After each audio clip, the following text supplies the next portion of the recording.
Shalom lekulam. Hello, everybody. Welcome to the Begin Center English Language Zoom. My name is Paul Gross. I'm a senior fellow here at the Begin Center in Jerusalem. It's my pleasure to welcome you wherever you are in the world. As usual, we have an audience from Israel, from the United States, Canada, the UK, and many other places. This is the concluding part of a series we've been doing that we've called Post-Election Perspectives, in which I've been speaking to different guests from different political perspectives, political persuasions, different parts of Israeli society or sectors of Israeli society, to get their response to the elections of November and of course the new or now not so new government under Prime Minister Netanyahu. For those of you who missed previous installments of this series, I put in the chat a YouTube playlist. You can just go to that link, not now, because I want you to stay with us now, of course, but you can open a tab and check that out at your leisure later.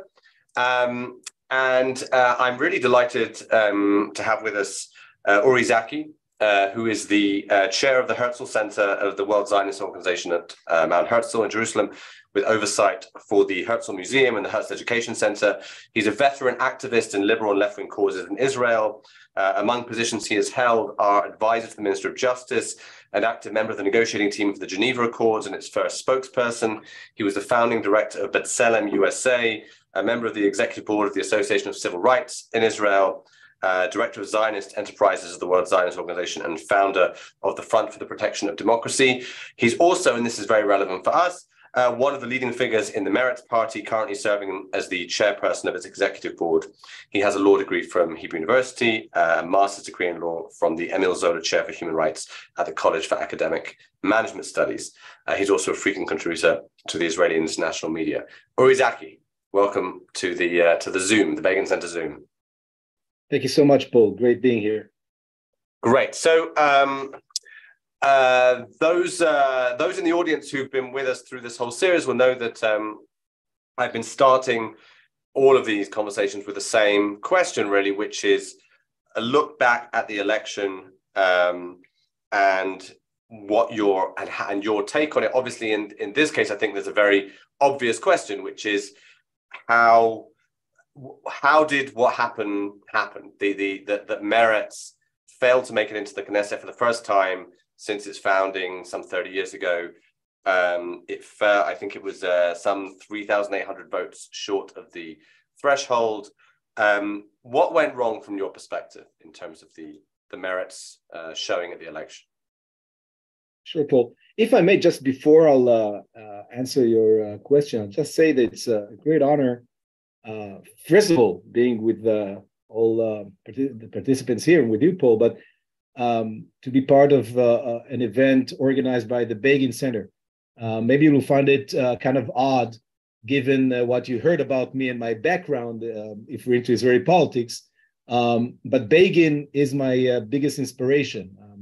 From early childhood, when I was really like a small kid, I used to watch him on TV giving his wonderful speeches. And in a sense, he was the inspiration, or he was the person the leader who ignited my interest in politics. I later became a member of the Likud party, which he led. And only during my military service have I, and this is, mind you, 30 years ago, I started changing my politics, ended up as one of the, I guess, leading figures in today's Israeli progressive camp.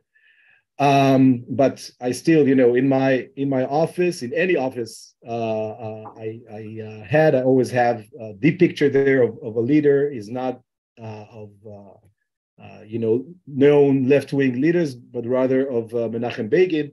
And with the continuation of this evening, I'll try to prove that today probably I'm closer to Begin than most of his successors in his party are.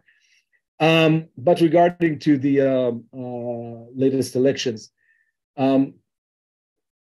listen, Meretz was very close, but for the first time after being very close to the threshold for several cycles. It was close from the bottom side of the threshold, which is, of course, for me personally, it was a very harsh moment. Even I've been active in Meretz in the last 20 years. Sorry, I met my wife, and so I guess even my own can say is due to my involvement in the Meretz Party. So it's very personal for me, the fact that Meretz vanished. But if I'll take a step backwards from my own personal perspective and try to analyze what went wrong, as you said, Paul, I think Meretz for too long created a gap between its language, its messaging, and where Israel today is. And if I elaborate, while Israel, and by the way, most of the world, most of the democratic world, went from the universal renaissance, I would say, the renaissance of universal ideas of the 90s, when Meretz was established and when Meretz got its peak in representation in the Knesset, 10% of the House. The Israeli public, for many reasons, some of them related to internal both demographic and cultural developments, and some, as I said before, elements that are, you can locate them in other liberal and Western democracies around the world, became much less universal, much more focused on its own, on Jewish traditions, on a stronger national identity, a bit of fear from the foreign and the unknown. And Meretz continued to use the same messaging, the same kind of representatives as it did in the 90s.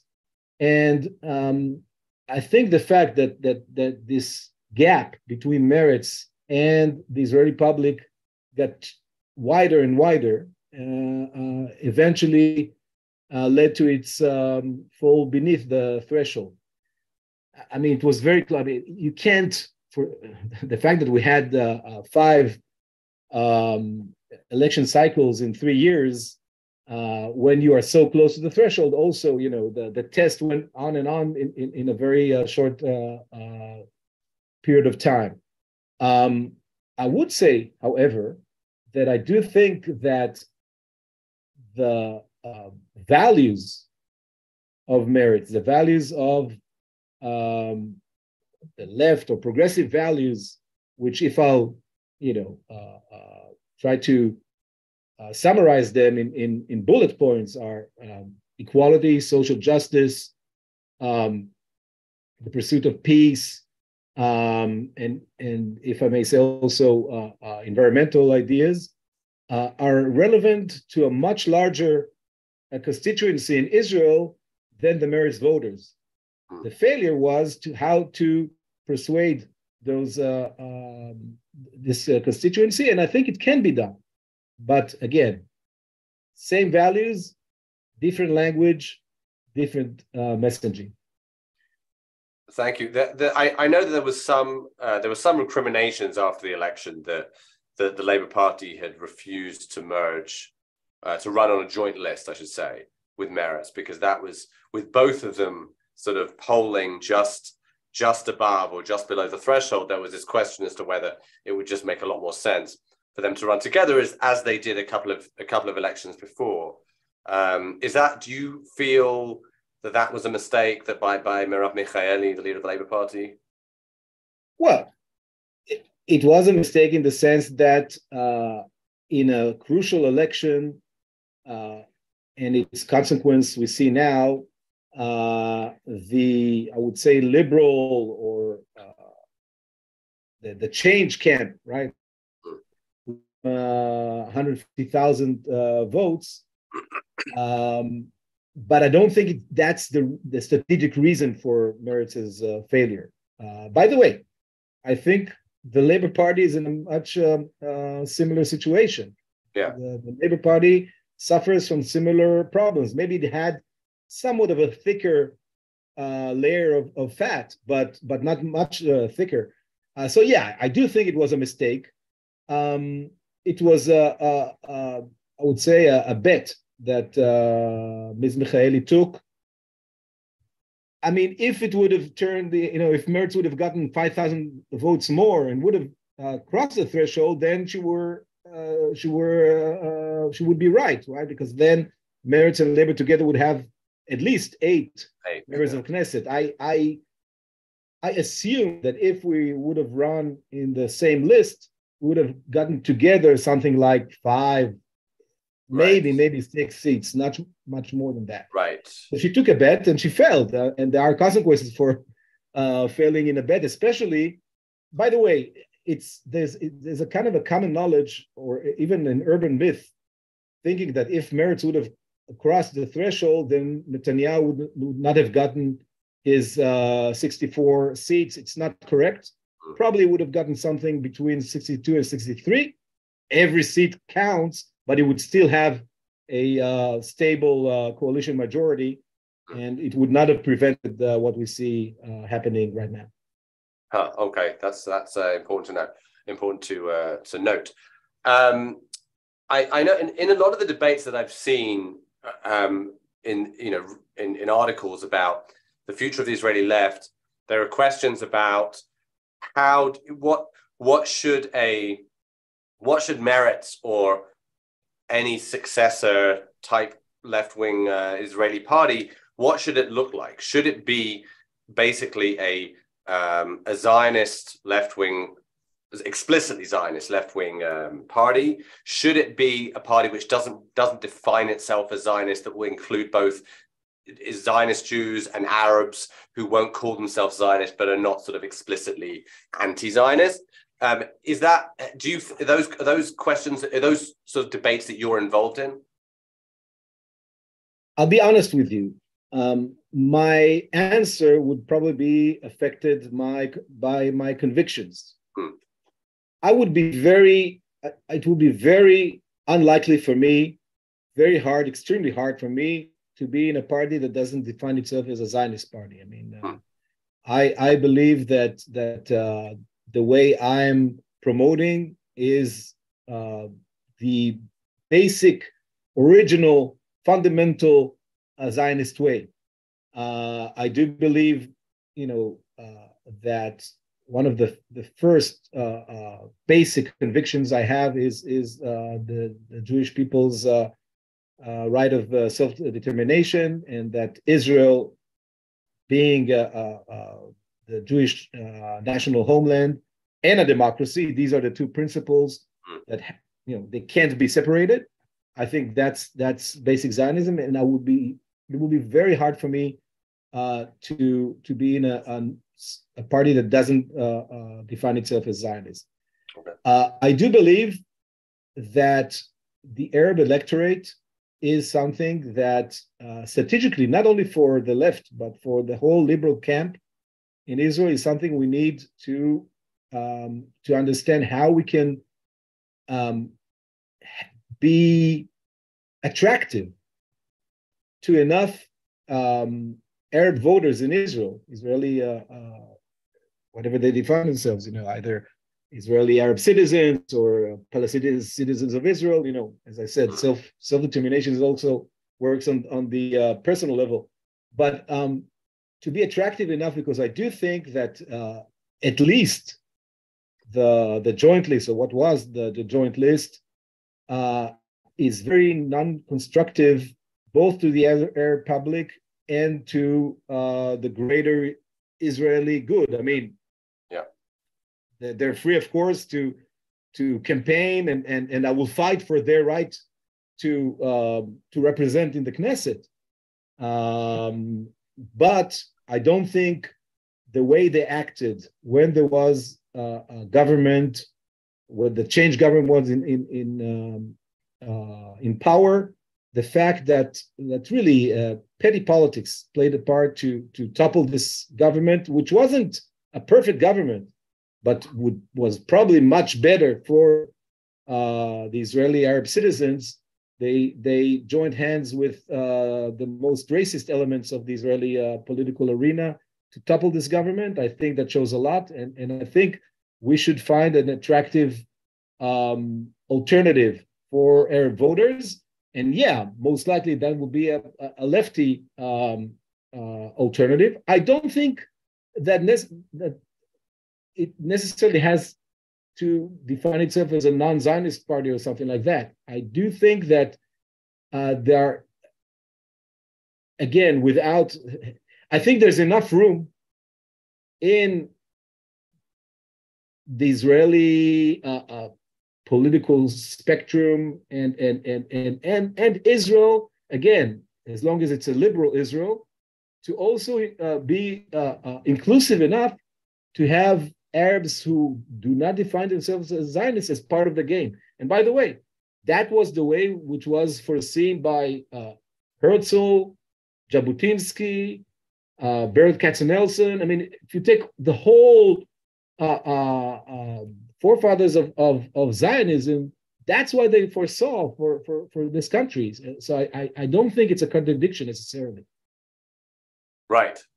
So you mentioned the change government, and before we get on to the new government, about which I'm sure you have much to say, I wanted to ask you about the government of which Meretz was part, the change government, which was a relatively short-lived, but in many ways historic government, in certainly in its diversity.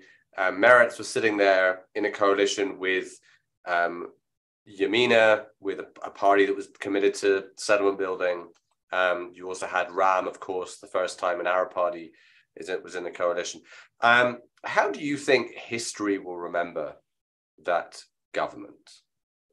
Well, to be honest, with the direction we see Israel is under this government is heading, I think it might be remembered as the last democratic government in Israel. I hope this will not be the situation. I hope that somebody would pull the brake and stop this crazy race against the basic principles of democracy that this government is leading at the moment. I do think that it was a historic coalition in several senses. The most important thing is the inclusion of an Arab party. I think that to have a huge segment, about 20% of the Israeli public, which is never part of the government, is an extremely unhealthy situation, especially when this minority is, how would I say it, ultimate other, right, to the Jewish majority. It's not just any, I don't know, starting from LGBT to I don't know, the Arabs, right? And the fact that they were included, and it was proven that an Arab party can be part of a coalition. It's hard. The incitement against this cooperation was huge. And I think, by the way, that like many things Bibi does, it was because he understood that this is dangerous, because once the Arabs are part of the game, then there's no automatic majority to the right. And you saw that this government, this coalition, didn't have any concessions when it came to security, including harsh reactions to attacks. By the way, reactions that we don't see from the pure rightist coalition. We see it right now with attacks from Gaza, including one operation in Gaza. And this was the situation. So in that sense, it was surely a historic coalition.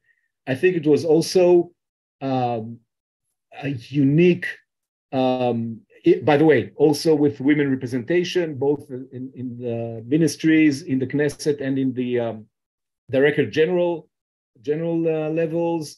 Also a generational government. You saw an attempt by the next generation of leadership. In many senses, the fact that you had someone like Gideon Saar and Nitzan Horowitz, which are very far in their ideology, but close in their age group, and of course, Naftali Bennett and others, you saw that kind of a unique situation where, okay, let's try to diffuse the divide as much as we can and work together about things that our generation cares about. And you saw that in a year and a half, so many reforms, internal reforms, economical reforms, took place more than the 8 years that preceded them. I think that was very impressive. Okay. So just before I get to my final question, I want to ask people to start writing their questions into the chat, and we'll put those to Uri. So let's turn now to the current government, and the Netanyahu government. I know that you are obviously, it won't surprise anyone on this Zoom to know, one of its fiercest critics.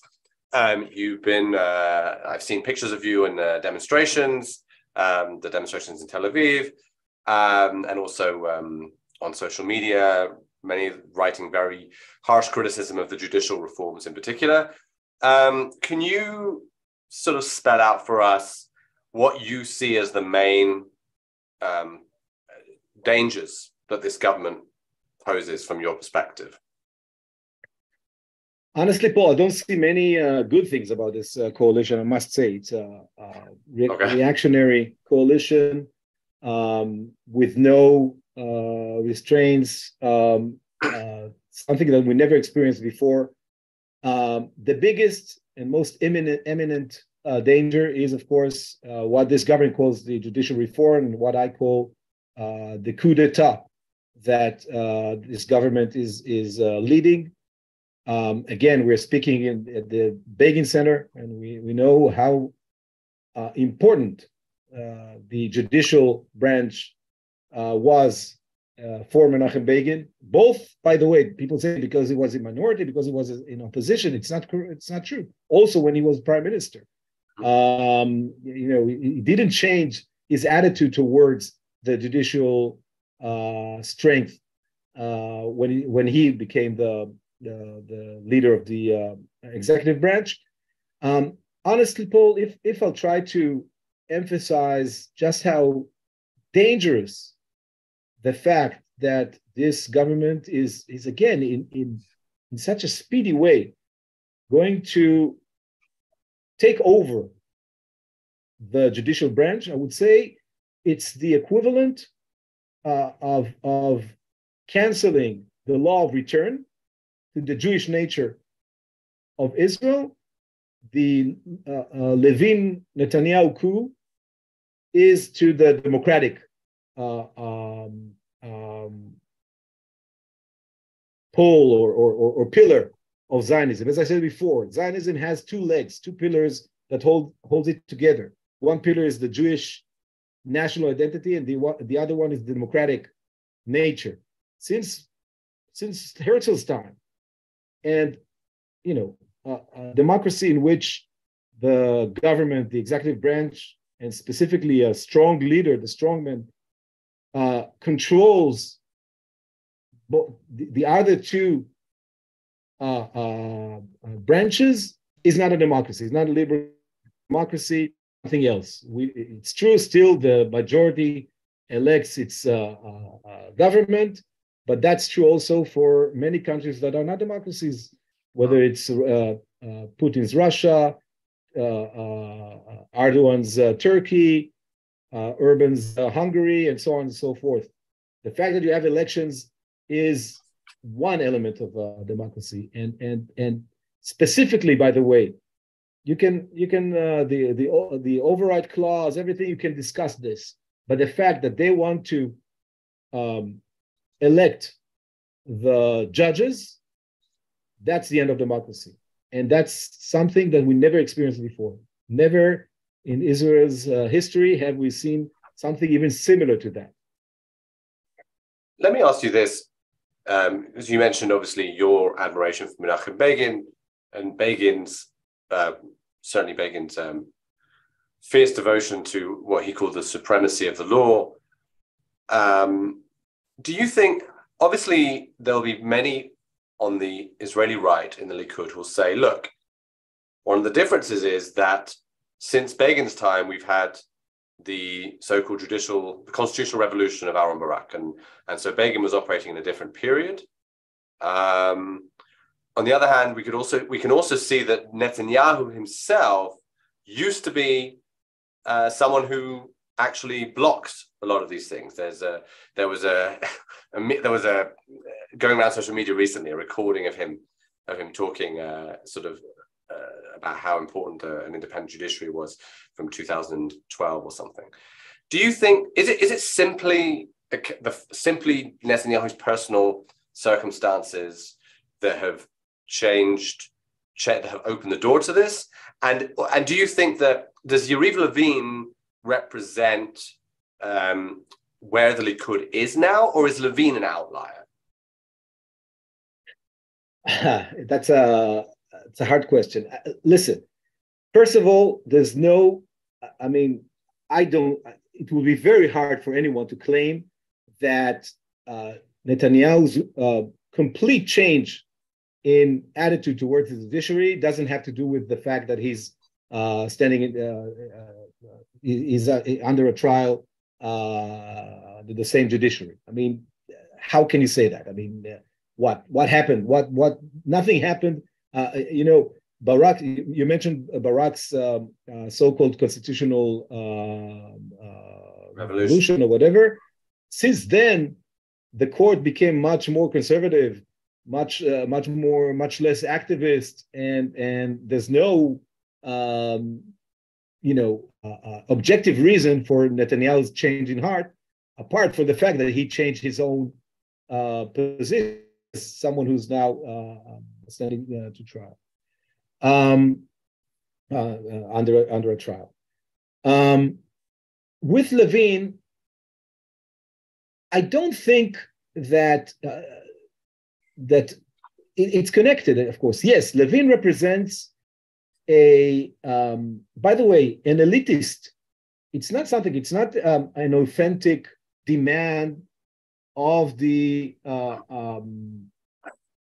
Likud popular public opinion or something like that, or constituency or something like that. It's an elite. Rothman is part of it. Levin is part of it for many years, by the way.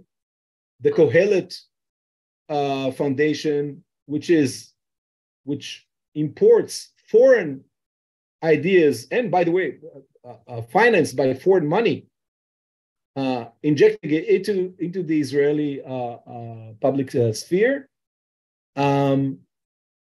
So yes, I think that under Netanyahu is the Likud, and Likud is Netanyahu today. So it's very hard to differentiate between authentic streams in the Likud. In order to be a member of the Likud today, in order to succeed, if in the past you had people who were independent, who could criticize Netanyahu, even Netanyahu, certainly before Netanyahu, when Shamir was in power, not but let's say during Netanyahu's term, I can think of Moshe Kahlon, for instance, Gidon Sa'ar himself, and many others. Today, it's not really the Likud, it's Netanyahu. That's his own party. And once he changed his positions and made the judicial coup as his number one ticket, again, from his own personal interests, you have to be a saint to think that, or extremely naive to think that someone who's under trial is not trying to get a ticket out of jail by changing the laws or the judges. And by the way, they did it. They did it with Derry, so far unsuccessfully, but they're trying again. So the evidence is very strong in this case. So Yeah, I think something bad is going is undergoing in the Likud. I think if I'll summarize, I would say that the Likud today to Begin and Jabotinsky is like Trump's Republican Party to Lincoln. Okay. All right, that's certainly something that I think many of our audience will understand. An analogy that many will understand. Thank you for that. Okay, let's get to some of them. We've had a number of great questions already. Shmuel Yerushalmi refers to what he sees as a crisis of leadership on the Israeli left, and he asks, how, according to you, what's the correct resolution to this crisis, and how can the Israeli leftists get back to its original left way of socialism and social justice? So, I mean, I guess one question there is, do you think that socialism, however defined, should be part of the Israeli left? I think socialism per se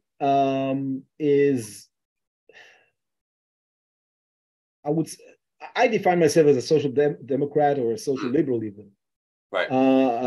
I think socialism per se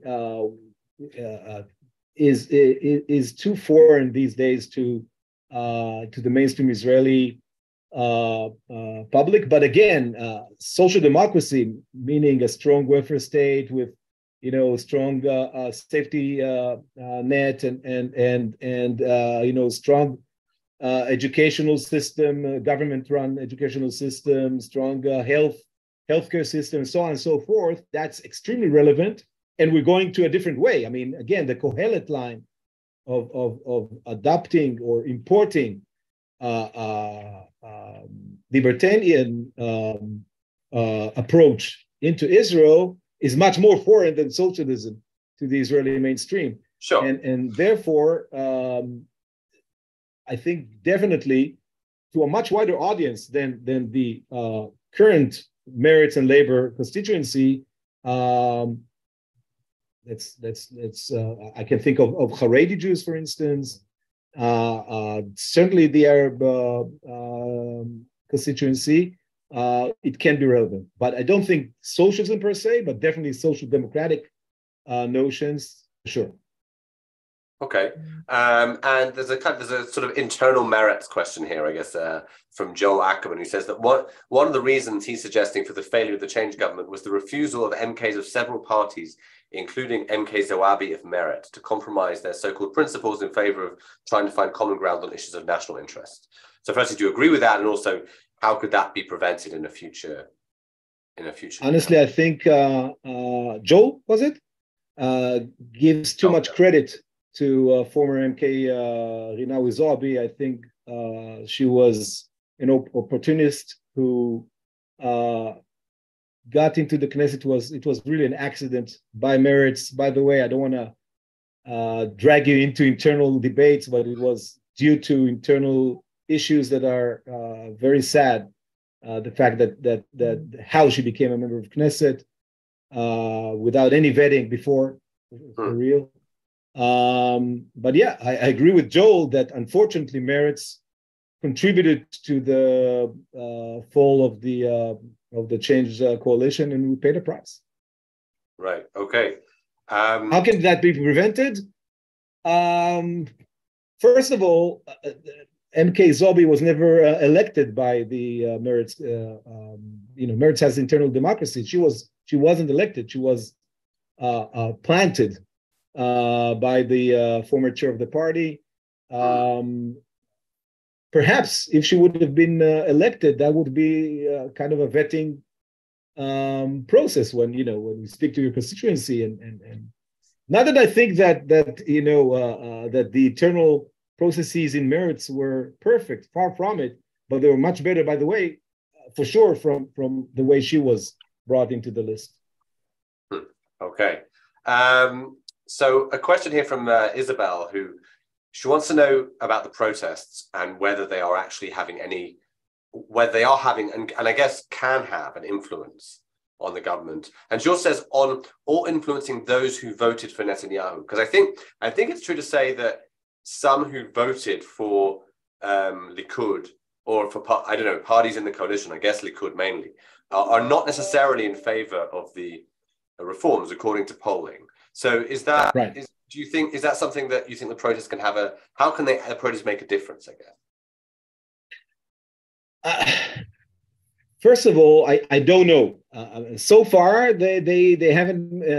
I mean, they weren't successful in at least slowing. I'm not even talking about halting, even slowing down the really crazy speed in which Levin and Rothman are advancing with their coup.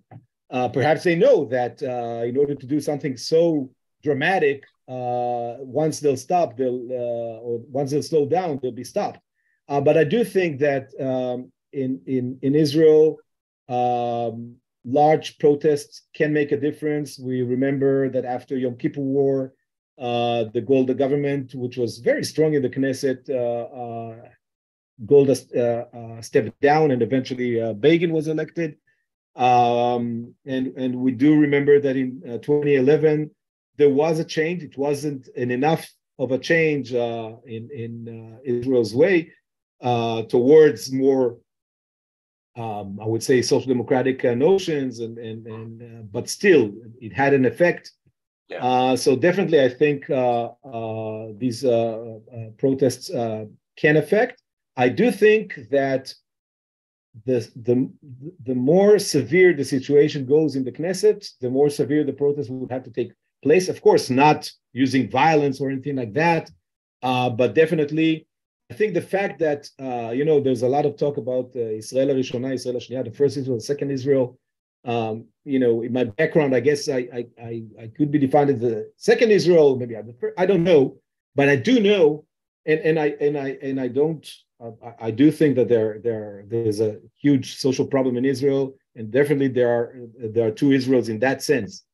Yeah. But the way to change that is not by saying, "Oh, the people who are, leading the economy, who are the locomotive of the startup nation and all that. We don't care about them. They're, people with too much power as it is, and we don't care what." Listen, if these are the first people who have an alternative. They work, in startup companies and in the high tech. You have to communicate in English, even if you're not a native English speaker. That's the way that they act. I mean, they can easily work from anywhere else in the world. And Paul, I hope that the participants here understand. It's not yet another right-wing change. We've been through many of them. It's very hard for someone like me, living under mostly right-wing governments throughout the years. But this is not about right and left. As you said, there are Netanyahu voters who are part of this. This is the end of Israel as a liberal democracy. I can't state it more clearly than that. And that's what we're talking about. And this is a crucial moment. And people will leave. And people some will leave in a protest manner. Others will encourage their children to leave, not to join the military, things like that. And not to mention the economical effects by, lowering the credit score of Israel and so on and so forth. But we are tearing the society apart. And if I go back to the former question, because of personal interest of its current leader. That's crazy. Okay. So there's a few questions that are sort of, I guess, either sort of challenging you or seeking some clarification on your views on the judicial reform. So Tzvi Berg says, why do you consider the government's judicial reform to be a threat to democracy? Is it not simply a counterbalance to the Supreme Court overstepping its authority by striking down legislation passed by an elected parliament? Listen,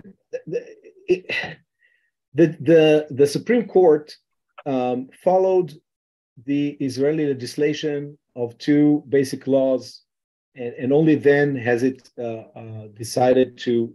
I mean, I don't want to get into too much into law studies, but in 1992, by the way, under Likud-led coalition, and these two basic laws were led by Uri Zaki, who was the what Rothman is doing today. the chair of the Judicial Committee in the Knesset, a Likud member. They said that laws that contradict these two, the law of human dignity and the law of freedom of profession, laws that contradict these laws are unconstitutional. The laws said that. It's not like the court took upon itself to all of a sudden woke up one morning and say, "Oh, let's start canceling unconstitutional laws." And I also, I'm pretty sure we probably have more than a few Americans in the audience at the moment. The American Supreme Court, there's no place in the U.S. Constitution that says that the Supreme Court is, or any court for that matter, is responsible for overriding unconstitutional legislation, both in the state or in the federal level. But still, the Supreme Court, after it read the Constitution, it said, there's nobody else here to do that. Once you have an override clause in legislation, in our system, in all what we call common law systems like Great Britain, the US, and Israel, then the courts are the places where to override the legislation. Of course, you can define that. And I'm all for it. I'm all for the basic law of legislation that would say who can and in what circumstances can override the legislation. But to say that this is a reaction to take over the making judges in Israel a political job, that's crazy, and that's not perhaps if you see the court as your enemy, that's a good reaction, but that's not the situation it's supposed to be in a democratic country. Okay, and one of the other aspects of the judicial reform, aside from the override, is changing the appointments process, the way that judges are appointed to the court. And essentially giving politicians more, basically the final say. And there's a couple of questions relating to that. Amalia asks, is there a democratic country, or I guess another democratic country, where the judges select judges, a reference to what she perceives as the current situation? And Jonathan Forstott says, judges in the United States are appointed and approved solely by elected representatives, the president chooses, and then the Senate confirms. So is the US not a democracy in this regard? First of all, in Israel, judges do not elect judges. Judges are part of the process to elect judges. And by the way, to the Supreme Court, again, the situation actually went towards those who criticized the original system. In order to appoint a Supreme Court judge, you need a 7 majority out of the 9 members of the committee, meaning that you have to have a consensus between the judges and the politicians, or at least almost unanimous consensus. That's a very balanced system. I would say the following. There is no liberal democracy where all the elements of the Levine coup coexist together. There's none. The US is a very problematic example from several reasons. To begin with, the US has a very strong constitution and a constitutional tradition. Second, the US has a strong separation of power between the different branches of government. And it's true that that the president puts forth nominations and the Senate has to approve. But as we saw in recent years, they're not the same. In Israel, the executive branch controls the legislative branch. So and now it wants to also overtake the judicial branch. That's not equivalent to the US. And finally, if I'll quote, but the nature of what Professor Dershowitz said, and many times I don't agree with him, but he said, take what's good from the U.S. Constitution. Don't take the way we elect judges, because that's a very problematic process. But even having said all that, again, it's not the process in Israel. The Knesset and the government are the same politicians. I mean, it's a parliamentary system. So the U.S. System is too foreign to take an example from. Right. Okay. Yeah. I think that is an important. It's important to point that out. So just maybe we'll do one last on the judicial stuff, which is just a question here from Herzl Melmed, who says, "How would the judicial reform help Bibi personally?" Potentially, Netanyahu. Let's start with the obvious. Once Netanyahu would, let's say, or once the politicians or the coalition will be, one element in the reform is to divide. By the way, something that I support, but once you have a prime minister under trial, he can't do that, in my opinion, to divide between the attorney general and the national prosecutor. Once Netanyahu would be responsible either directly or indirectly through Levin to elect to appoint the national prosecutor or the general prosecutor, this is someone who can, cancel the indictment against him, or at least make it into something much less severe. Second, and probably more important, the Supreme Court will most likely be where an appeal to Netanyahu's trial be heard. I mean, either Netanyahu or the state would probably appeal. I mean, it happened with Olmert. Most likely will happen. The judges will be part of the Supreme Court, and in parentheses, I would say that Levin, it's not currently part of his coup, but he also mentioned adopting what they did in Poland, in lowering the age of retirement for judges in order to change almost the whole Supreme Court, all 15 or 13 out of 15 or something like that, or maybe less, 10, I don't know, but the majority of judges in the Supreme Court. And so he would be basically appointing the judges who would sit on his appeal. That's very relevant to him. Right. That's that makes a lot of sense. And there are other I don't know how you say Ilat Svirut in English, but also we saw that in the dairy case. The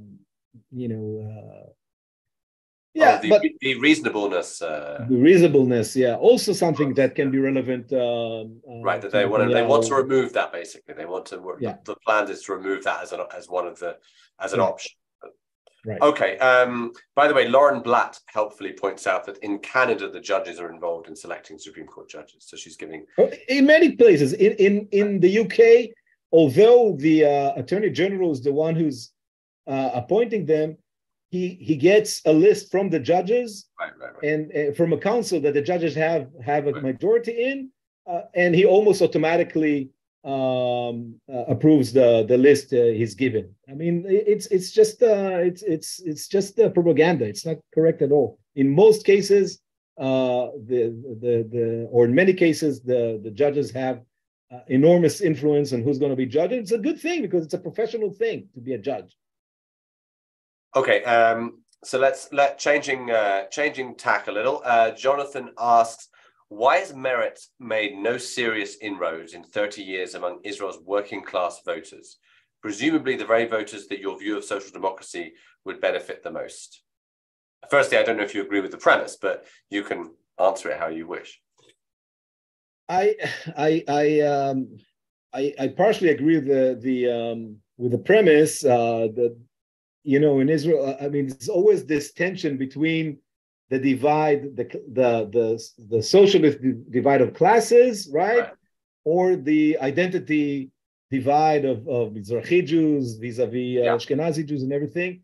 In any case, let's say that Meretz failed, as I said in your answering your questions, Paul, even your first question, I would say, Paul, that Meretz failed in its messaging and its language and its representation to appeal to a larger segment of the Israeli society, many times, which is to which Meretz's values and ideas are very relevant, but they were packaged so wrongly with such a poor language. If you want to be attractive to those constituencies, you can't do that.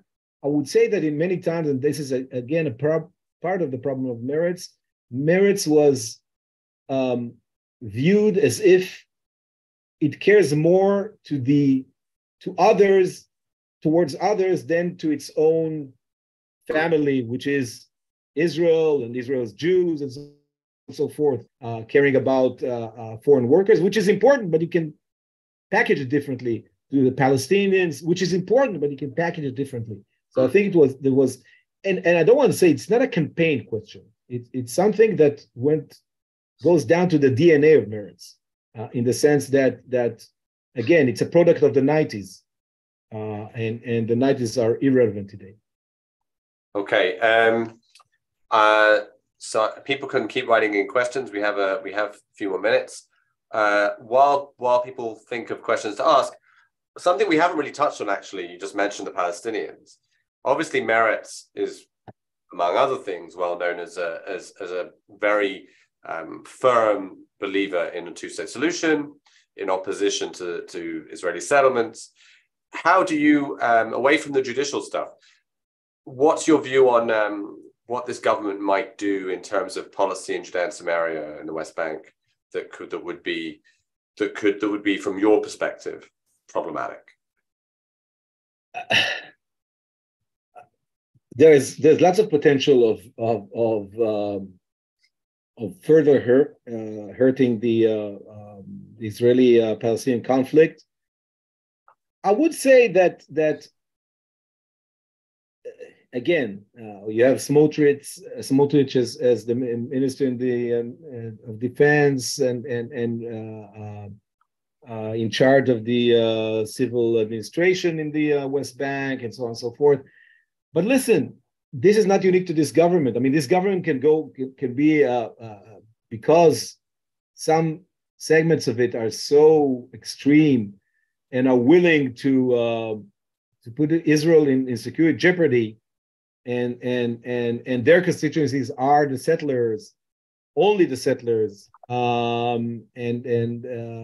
we see what's happening now. You see what's happening in Khan al-Ahmar and in Temple Mount, when Netanyahu is actually the one who's moderating these elements in his own government. But the problem with the Palestinians is not unique. While the problem with the judicial coup is unique to this government, even in the so-called change government, which lowered the tensions vis-a-vis the Palestinians, but did not, because of its founding principles of not taking any directions vis-a-vis the Palestinians. Right. Not taking directions vis-a-vis the Palestinians is deteriorating the Zionist existence. Because as long as we maintain full control, direct and indirect, of what is emerging as a Palestinian majority between the Jordan River and the Mediterranean, that makes it making us between the Jewish leg of Zionism, or Jewish pillar of Zionism, and the democratic pillar of Zionism, because he either say, okay, I'm a Jewish state, so I don't care about the fact that we have a majority here that I'm controlling, or I'm a one person, one vote, and then it's no longer a Jewish national homeland. I think that's beyond Meretz. That goes back to the fundamentals of Zionism and Israel. And I do think it's connected to the judicial coup, because I think controlling such a vast body of civilians under the might of your arms for over 50 years will end up hurting your own democracy. It's very hard to maintain a democracy in some territory under your control and then having a military regime in others. It doesn't work, not for so long. So I'm not surprised by the attack on the internal democracy in Israel, but I'm very worried. And a true Zionist would do whatever possible, and of course not with a strong security element, with a strong. By the way, I'm a person of faith. I'm a Masorti Jew, I guess. I pray every morning. The areas in Judea and Samaria are very important. That's a cradle of Jewish civilization. It has to be somehow manifested in a future, if there'll be a future, and I hope there will be, because without it, we're doomed, agreement with the Palestinians. But such an agreement would have to take place in order to save us from this crazy situation where we have to decide between the Jewish nature and the democratic nature of Israel. Okay. Uri Zaki, thank you very, very much for joining us today and for giving us your perspective. It's what we've tried to do in this series is to really hear from different sides of Israeli society, and I think what you've expressed is not just that of Meretz, which didn't make it into the Knesset, but I think of a large swathe of liberal Israel that is on the streets every Motzei Shabbat, and it's been very useful. So thank you very much to everyone for joining. Thank you as always. Next week we're turning our attention towards the situation in Iran with the protests of very brave women in Iran. So we'll be dealing with that issue. So please join me for that. You can email me if you're not on my mailing list, paulg@begincenter.org.il. Thank you, everyone. Bye-bye. Thanks. Good evening.